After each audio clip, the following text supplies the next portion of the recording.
Hello and welcome to News Central TV. I'm Darshan Usman. The top stories at this hour. NCDC activates emergency center as national death toll from cholera outbreak reaches 53. ANC slams DA for outrageous demands in South Africa government. Kenyan youth protesters to continue nationwide strike. Details in a moment.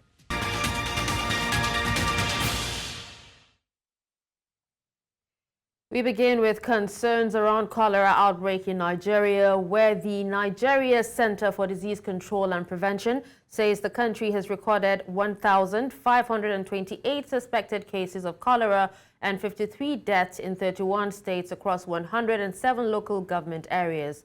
The Director General of the NCDC, Dr. Jide Idris, said this on Monday at a press briefing on the update on the cholera situation in the country.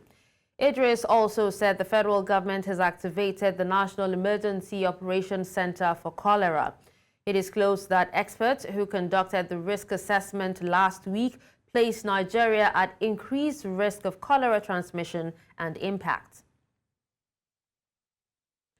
Flooding has overwhelmed the city's drainage systems and contaminated water supplies, and this may have led to the cases of the recent cholera outbreak, an acute diarrheal disease or illness caused by infection of the intestine with Vibrio cholerae bacteria being on the rise. Cholera spreads through contaminated water and food, making the current conditions in Lagos a perfect storm for an outbreak. News Central's Bettina Ngweli reports. Health officials are now more than ever emphasizing the importance of proper sanitation and hygiene practices to prevent further spread of the disease. During a press conference earlier Monday, the Commissioner of Health for Lagos State, Dr. Akin Abayomi, emphasized the need for residents to maintain environmental sanitation. When you buy a beverage on the street, check that it has a NAFDAC number on it. If it doesn't have a NAFDAC number on it, then it is not a registered manufacturer of a beverage and it should be avoided. Please keep your general environment clean and sanitized. Contrary to the news making rounds that the outbreak came from the consumption of a particular tiger nut drink, the Commissioner talked about steps being taken to trace the origin of the outbreak, while other officials spoke about protective plans being set up for the children who are set to resume school activities after the Salah holiday. One of the main principles of curbing the spread of a dangerous pathogen is to offer treatment absolutely free of charge of any suspected case in our government hospitals. That makes sure that we can attract patients to our facilities without them worrying that they have to pay. It allows us to remove from community patients who are infected. Thereby, we're able to slow down the transmission and bring an end to an outbreak. I'm presenting here on behalf of a multidisciplinary team made up of multiple agencies, ministries, directorates, as well as partner agencies and federal institutions. On the environment, the General Manager of LASEPA, Mr. Tunji Ajayi, had this to say. People should take personal responsibility for the cleanliness and the purity of the water that they consume and make food with. As much as you can, boil it like I had said earlier, dispose your sewage properly, use proper sanitation facilities that you have around you. Don't be a danger to yourself and to your neighbors.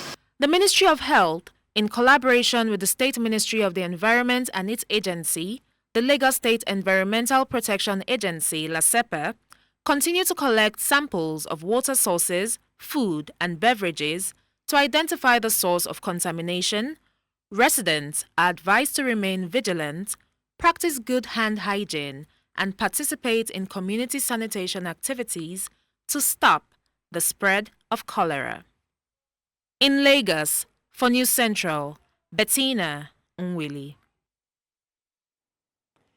To a bit of politics now. Despite calls by the Nigerian police on the organized labor and other groups to suspend their planned protest over the local government tenure elongation crisis in Rivers State, South Nigeria, some supporters of the Minister of the Federal Capital Territory, Nyesom Wike, defied the order to stage a peaceful protest across 21 local government areas of the state.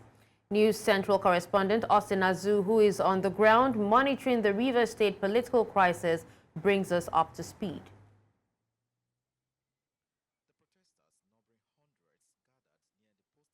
Along Azikiwe Road in Port Harcourt, marched to the Port Harcourt City Local Government Secretariat along Bank Road, where the police barricade continued.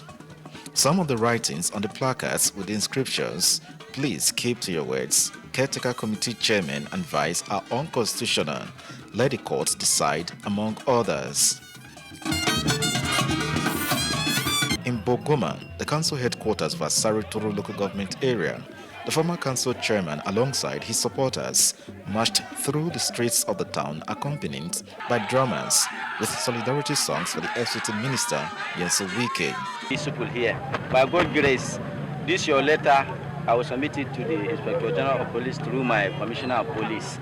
We thank you for coming to be peaceful. Addressing newsmen, the protesters said they were at the council headquarters to register their support for the police to remain at the 23 local government councils of the state to forestall further violence. Our take.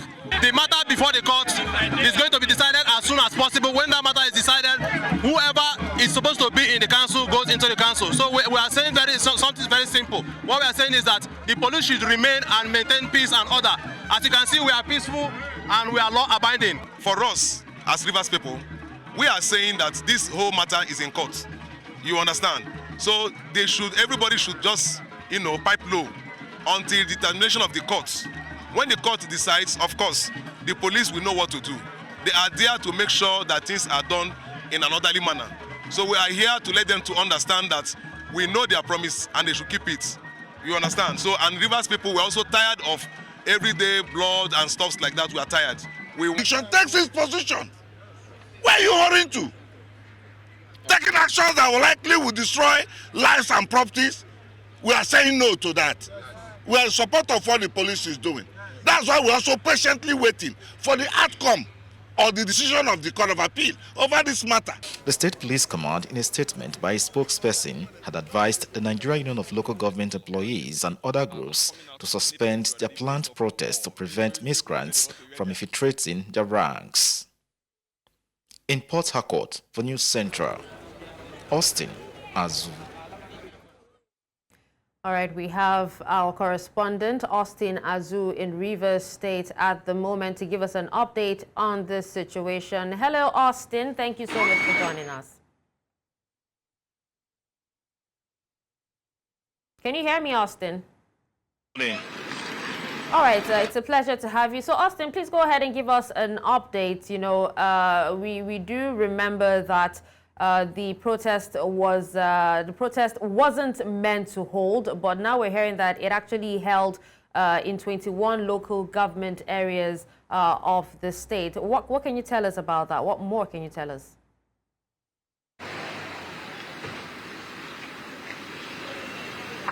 First and foremost, where I'm standing is about 100 meters away from the Port Harcourt Municipal Council, and of course, this particular place was like yesterday was a beehive of activities where the protesters, those loyal to the FCT ministers, they came here yesterday and they registered their grievances before the Nigeria police, urging the Nigeria police to stay put, not to vacate the Secretariat complex.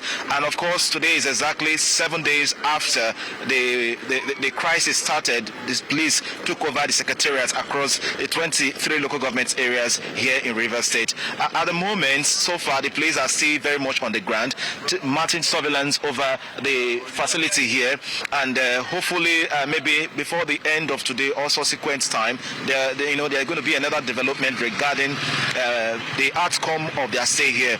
But don't forget too that the matter is staying in court, so invariably when the matter is being decided, to know who and who is qualified to gain access into the Secretariat complex.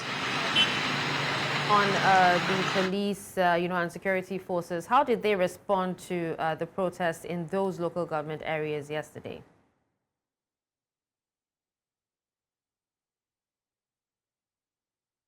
Yesterday it was a peaceful protest because there was no record of any violence across the 21 local government areas where the protest held yesterday. And of course, you can see the police officer who responded to the protesters yesterday when he received the complaints. They later presented to the commissioner of police that will be forwarded to the IGP. But however, at the end of the protest yesterday, the governor summoned the security meeting where the TUC and the NLC chairman and other stakeholders were much in attendance to discuss the outcome of what played out yesterday. And of course, it was a closed-off section, so no information was disclosed to the media. For now, at this point in time, the atmosphere is still calm. We don't have any issue at the moment. All right, now, but can you verify or confirm that the protesters, were pro-Wike protesters, or was there any, talk or any indications of divisions or even factions, amongst the protesters themselves?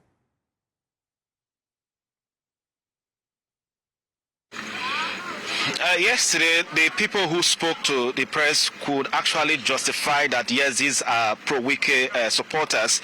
The former council chairman of Obiakbo was the former Asarituru Bogoma local government area was there. So when you see this kind of people who were on the protest, you will discover that, yes, these were the people who sponsored this protest. So it was very clear that it was pro-Wike supporters that led that protest yesterday. Don't forget to that some persons within that circle have been calling for state of emergency in the state. Thank you so much, Austin, for giving us that update. The Academic Staff Union of Universities will appraise its mobilizations across various zones ahead of its planned nationwide protest, or nationwide strike action rather. Now, the union across various branches issued a 4-week ultimatum to the federal government over some outstanding demands. Last week, the Benin zone of the Academic Staff Union of Universities decried the non-review of members' salaries after the last exercise that took place 15 years ago. The union has vowed to escalate its struggle against the federal government over lingering demands, including funding for public university revitalization, unpaid salaries, and implementation of the University Transparency and Accountability Solution. Now, to discuss this further, we are being joined by a public affairs analyst, Shola Omoayo. Hello, Shola. Thank you so much for joining me this morning. Good morning, DPS, and thank you for having me. All right, My name is Shola Omolayo. Omolayo. Oh, apologies. Yeah, Omolayo. All right, Shola, now, can you go ahead and tell us what the consequences are, of ASU's 3-week ultimatum to the federal government regarding their outstanding demands? Yeah, it's unfortunate that we are still on this issue after many years and many discussion and many strike that has affected the academic stage of our education. Unfortunately, we are still at it again. 3 weeks, 4 weeks notice, 5-week notice. Must we be discussing this at all? Must we? Why will you allow the engine room of this country to down to? To us, we don't understand the implication of when the academic staff of all our institutions, either from the tertiary level down to the primary level, are going through hazard like this. We are killing the brain and the power work of this country. It is not good. There's nothing, there's no other word that we could describe than to agree to the fact that it is not good. It just shows that the government of this country does not, when I say they don't understand the value of academic knowledge in the area of education. Okay. What else can you say? Why would you ride a farmer is working too. You're allowing to hold the hoe, or you deprive him of the cutlass. That is the elementary knowledge here. Because how can the farmer goes to work, and how can his hoe, the cultivative hoe, be that useful if the cutlass is not available for him to cut the grass or to cut the bushes that will lead him to the cultivation all right. of the soil? Yeah, all right, Shola. But then, how critical is, or how serious is the issue of the legal dissolution of governing councils in federal and state universities, as highlighted by Azu? Can you come up again? I said, how critical is the issue, of illegal dissolution of governing councils in federal and state universities, as highlighted by Azu? It gives the ASU to manage themselves. Because when you allow external force to invade an organization or a group of persons, their ideologies, they are bringing in, might oppose the original ideology that is owned to those who are practicing that act. Look at it. The Minister for Education that we had last time, can you imagine what he said before he left office? He almost knows nothing about academic land. And that is why the strike went down long for almost a year. How are we doing this to ourselves? Let these people do their thing. Let them hold their system. They know it all. It's so insulting today that you can't enter. We have a lot of professors in all sectors that cannot give a good ideology, a good proceed that could benefit this country. That is why you have engineers in all departments of the university, but they themselves are afraid to take projects in this part of the world. Allow them to do their thing. Why is it that you see the private universities are running well? It's because the government hand is not there. They don't. You can give regulation, but you cannot take over. You cannot. That's why you find the university calendar running in accordance to how the owners of this university wants it to run. And you are talking about a larger forum. Is it that somebody is hiding somewhere to kill the Nigerian higher institution or what? Because of their own personal interest? So what steps do you say that both parties, that's talking about, the government and ASU, what steps can both parties take to resolve the current deadlock? Because it's been going on for so long. I can't even count the number of years at the moment.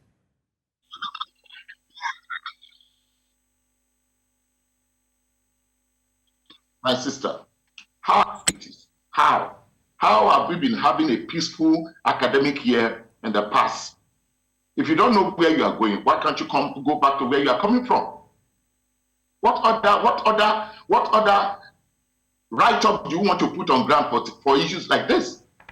Why is it that those who build up this university are not as educated, so to say? When I mean education in that regard, either of every angles of civilization. Those who built this university, some of them read their book at home, searched for this Cambridge thing at home, and they did well. Now you are having scholars to say, but because of selfish interest and the hunger for money, could not allow people to think well. Those who you think they are wise and academically sound are the one disrupting the educational fabric. If you don't want me in your studio, must I now come and burn the studio down or force myself even to beat your security man because I want to put myself into the studio? These guys said they don't want you guys. Take your hands off. As a government institution, as a government in authority or power, give them the guidelines they should follow. Why are we having this problem now? Who infused this idea, if not because of some selfish reason and some financial interest? All right.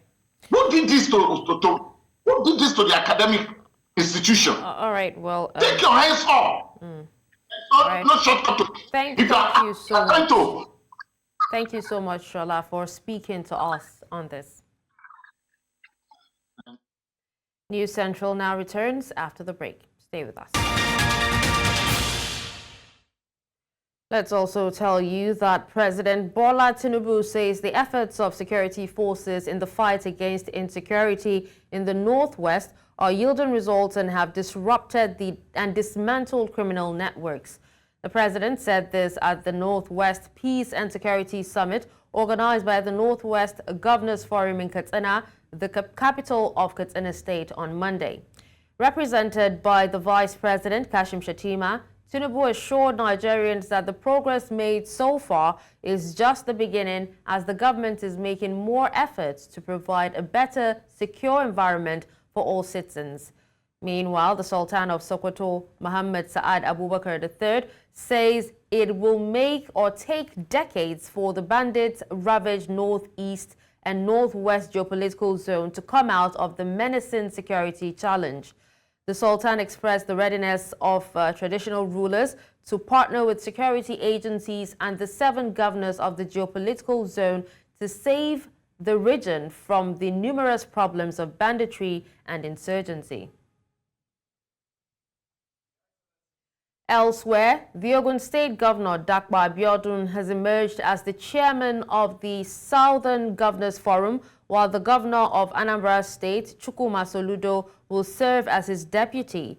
This was communicated by the chairman of the Southwest Governors Forum and the governor of Lagos State, Babajide Sanwo-Olu, after the forum's meeting at the Presidential Lodge in Abeokuta, the Ogun State capital, on Monday.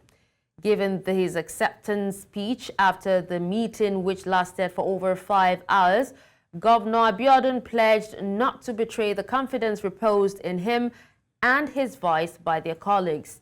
Governor Abiodun is replacing the former governor of Ondo State, the late Rotimi Akeredolu, and is expected to give the necessary leadership for the growth and development of the region.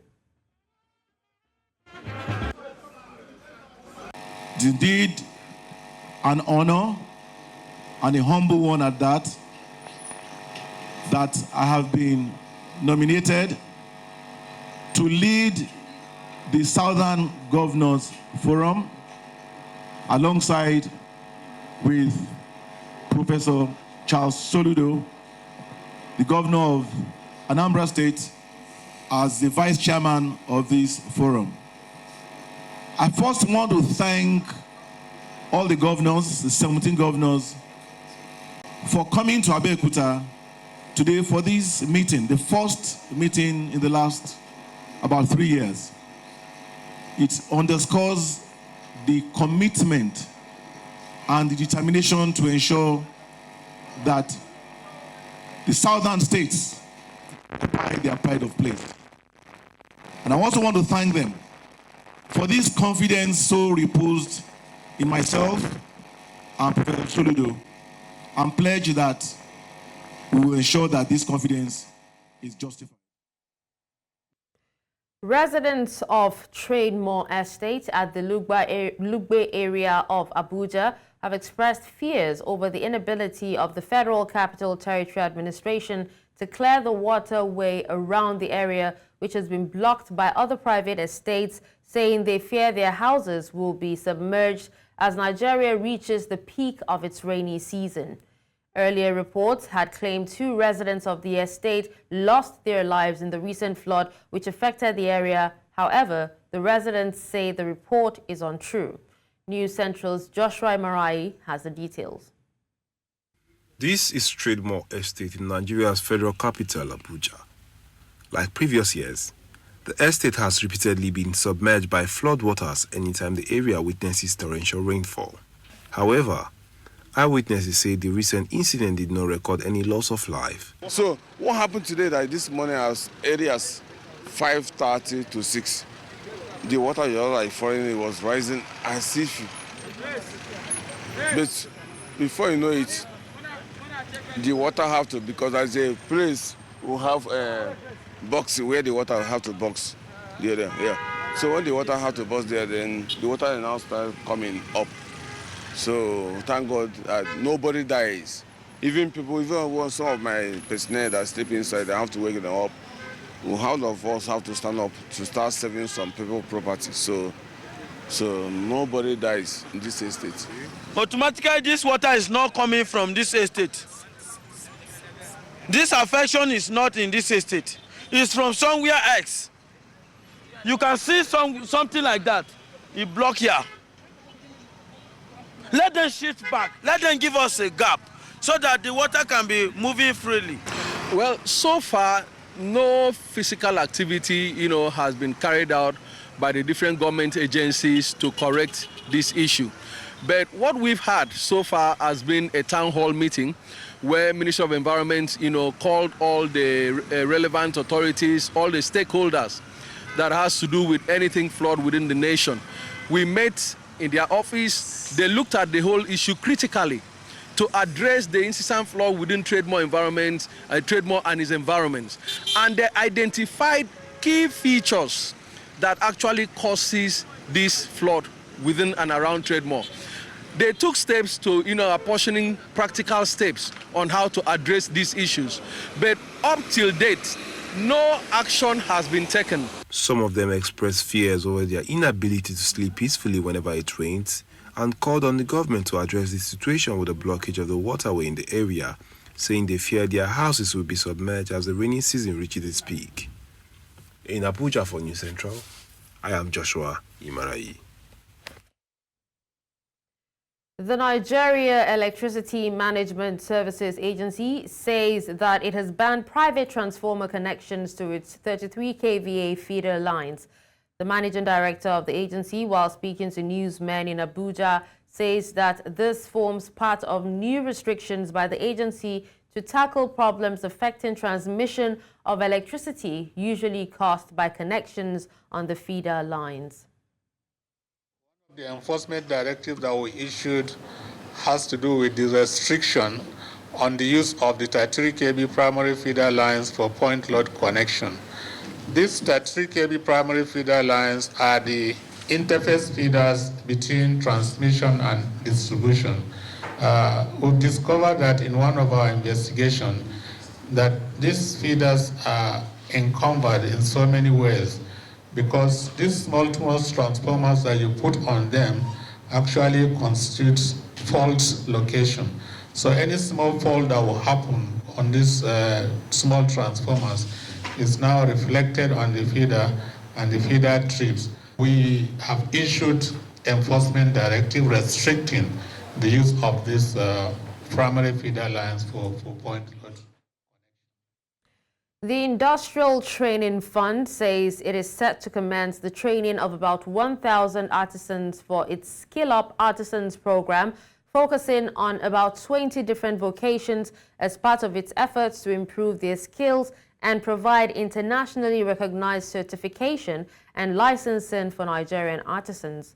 The Director General of the fund, while meeting with executives of the Skill Up training centers in Abuja, expected to handle the training around the country, says that the training, which is expected to commence in the next 1 month, will make the artisans more competitive and provide opportunities for them outside the country. Marvelous Obomanu reports. It is good news for Nigerian artisans as the federal government, through the Industrial Training Fund, is offering an opportunity for them to improve their skills and be at par with their counterparts globally.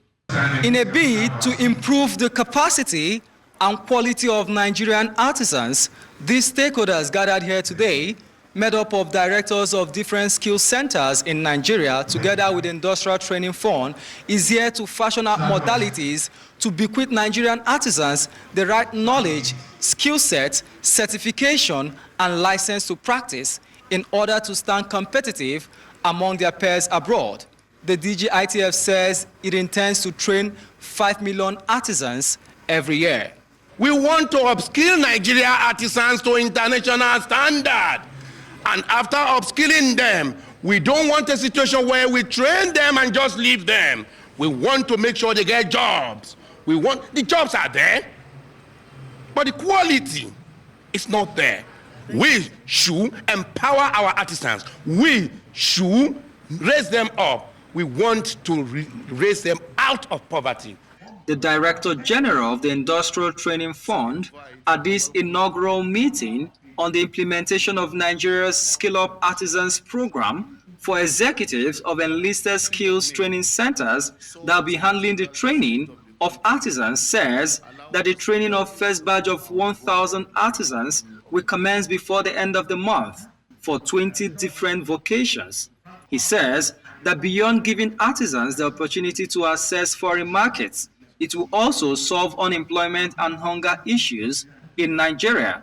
We have a snake of joblessness, a snake of insecurity, a snake of hunger, a snake of all the vices in Nigeria. You are lining up there with sword, you want to kill the snake. We are all lining up on this side, we want to kill the snake. Instead of killing the snake, we started cutting ourselves with this sword. Instead of cutting the snake, we forget that if I cut it by the neck, you cut it by the head, another person cut by the tail, the most important thing is that snake must die. Stakeholders present highlighted the impact the intervention will have on their vocations. In the area of my own craft, refrigeration and air conditioning, as we are all aware, we keep talking about the ozone depletion.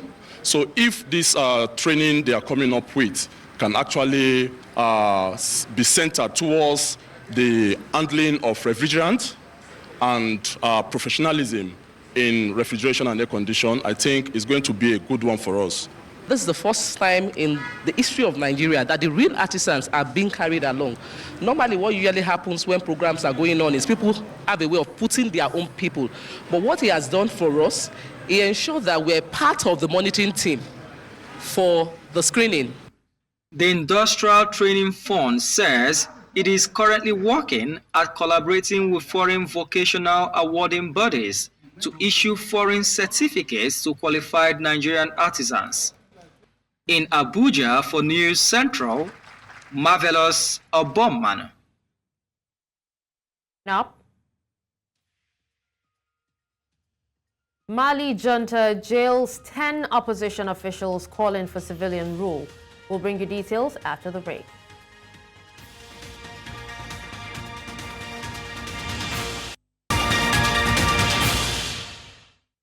Welcome back.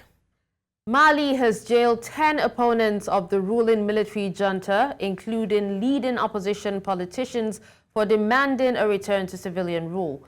The lawyers said the 10, who include the heads of parties and groups who signed a March declaration urging the restoration of democracy, are accused of illegal gatherings and plotting against the legal authorities.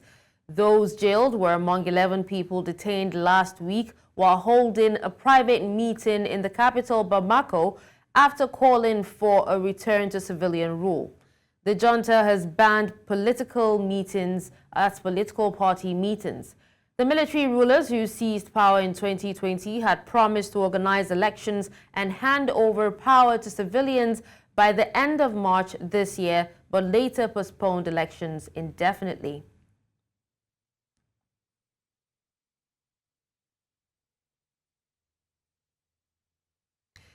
The ANC has slammed Democratic Alliance's demands to be granted 11 cabinet positions, including the role of deputy president in the proposed government of national unity. This follows the DA's federal chair, Helen Zille, sending a letter to ANC Secretary General Fikile Mbalula stating that her party was seeking 11 ministerial and deputy ministerial posts within the GNU. So far, 10 parties, including the ANC, DA, IFP, PA, FF+, UDM, Rise Nzanzi, Al-Jama, PAC, and Good, have assented to the GNU deal. The ANC resorted to proposing the formation of a government of national unity after failing to secure a majority of over 50% in parliament, managing only 40% of the national vote in the May 29, 2024 elections. Joining us on the news from Gauteng is in South Africa to discuss this is a political analyst, Sandile Swana. Hello, Sandile. Thank you so much for joining us at this time. Good morning. Good morning. All right, so the biggest parties in the government of national unity continue to have, public spats over conditions of this particular marriage. We've seen on social media a letter from the DA circulating. What are your thoughts on that? The letter that is circulating confirms that there are sharp differences of opinion between the DA specifically and the ANC about how seats in the cabinet, the executive arm of government, should be allocated. Okay.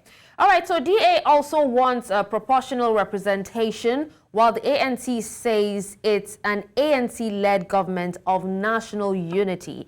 With DA demanding key posts like that of deputy president, and other posts like up to 11 cabinet members. Now, but do you see ANC giving into this? Not necessarily in the manner that the DA has. For a fact, our records in the country show that in every province, for instance, where a need like this arose, the party with the largest vote would lead the formation of government. That has been our tradition here in South Africa. In this instance, the ANC has the largest vote, almost double those of the DA in actual fact.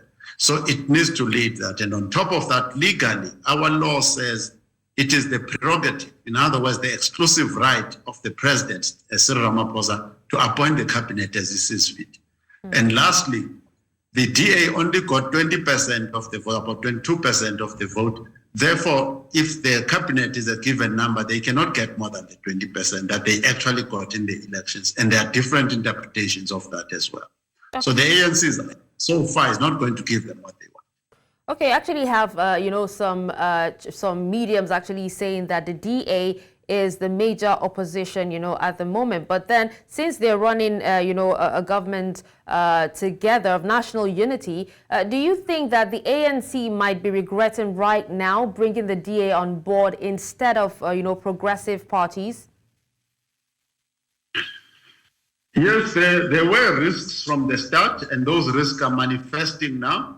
And certainly here in Gauteng, where we are, the premier of this province has indicated clearly that he's sick and tired of negotiating with the DA. So the president, Cyril Ramaphosa, has asked him to hold back a little bit.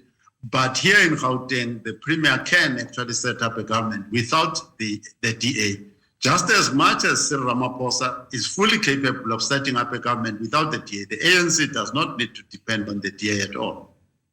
All right. Now, Sandile, while we're still talking about, regrets, so far, 10 political parties have actually joined the GNU, that's the Government of National Unity. Is this not too big a number for the president to control later on, because each of them have their own demands and also their policies? Yeah, first of all, the reason why you have so many parties is the tradition of the ANC. You'll remember that around 1983, the ANC instigated the formation of the United Democratic Front. That had more than 500 organizations making it up. And it was well coordinated across the country and successfully opposed the apartheid regime. So the ANC is very used to working in very large coalitions in terms of their history and culture. So the number 10 to them is not a very big number. However, there needs to be a transition from that to say, if I have 30 ministers and their deputies, each person must know their job and work on it and report to the president. And that should not be a terribly difficult task, except if the advice of the DA is followed, which the DA thinks that every person who gets a portfolio must only implement their party manifesto. That will be chaos. So the advice of the DA is actually wrong. Okay. Well, we'll wait to see how all of this turns out. But thank you so much, Mr. Swana, for joining us and speaking to us on this. Thank you. Moving away from that, Kenya braces for a continued nationwide strike on Tuesday in response to a call by youth protesters for a countrywide shutdown as opposition to the government's proposed tax hikes gathers momentum. Now, the mainly Gen Z-led demonstrations have taken President William Ruto's government by surprise, with the Kenyan leader saying over the weekend that he was ready to speak with the protesters. Discontent over the already high cost of living spiraled into nationwide rallies last week, sparked by the Ruto administration's proposed tax hikes in the annual finance bill, which Parliament must vote on by June 30. Now, the protests were mostly peaceful, as Ruto noted on Sunday in his first public comments on the demonstrations.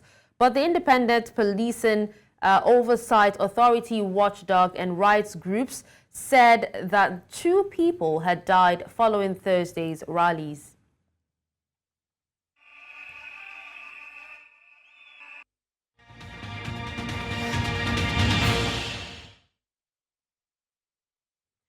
On world wrap, the U.S. Department of State says that the U.S. envoy to Russia, Lynn Tracy, told the Russian government that the U.S. provides weapons to Ukraine so it can defend its sovereign territory, including Crimea. Now, the Kremlin on Monday warned the United States of the consequences and summoned its ambassador after Moscow said a Ukrainian strike with a U.S. missile on Crimea killed 4 people. Moscow has increasingly blasted Washington and Kyiv's Western backers for supplying weapons to be fired on Russian targets, calling them direct participants in the 2-year conflict. Kremlin spokesman Dmitry Peskov called Sunday's strike on Sevastopol barbaric and accused Washington of killing Russian children. And that is, of course, that we lament any civilian loss of life in this war. We provide weapons to Ukraine so it can defend its sovereign territory against armed aggression. That includes in Crimea, which, of course, is part of Ukraine. And Russia could stop this war today and end the suffering caused by the war Russia launched today if it would stop its occupation of sovereign Ukrainian territory and stop launching attacks on civilians. But I will say, you have seen Russia make ridiculous claims about responsibility in the past.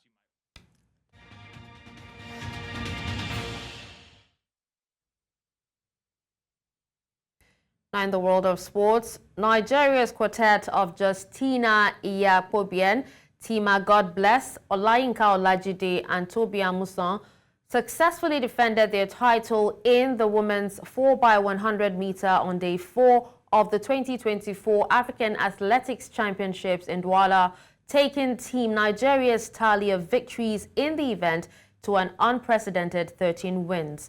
The team claimed gold with a time of 43.01 seconds.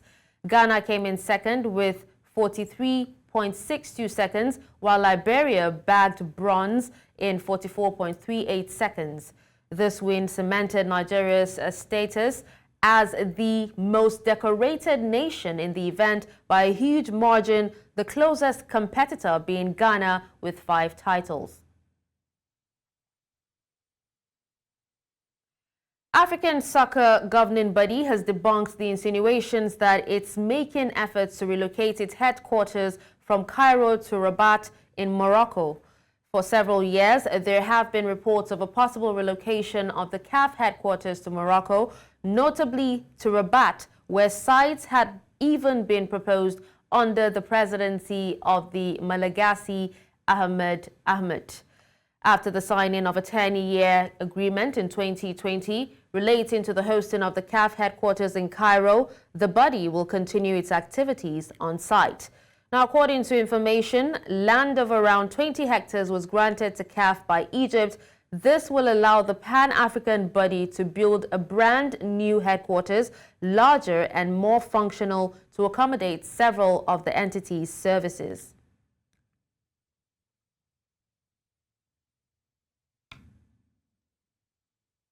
And that's all at this hour. But before we go, let's take another look at some of our top stories. We told you that NCDC has activated emergency centers as national death toll from cholera outbreak reaches 53. We also told you that ANC slammed DA for outrageous demands in South African government. Finally, you heard that Kenyan youth protesters to continue nationwide strike over multiple tax hikes. Send your eyewitness report to the WhatsApp number on the screen. Do follow us on social media. We are at News Central TV. You can watch News Central live on DSTV channel 422, Star Times channel 274, Avo TV, and YouTube. Many thanks for watching. I'm Darshan Usman.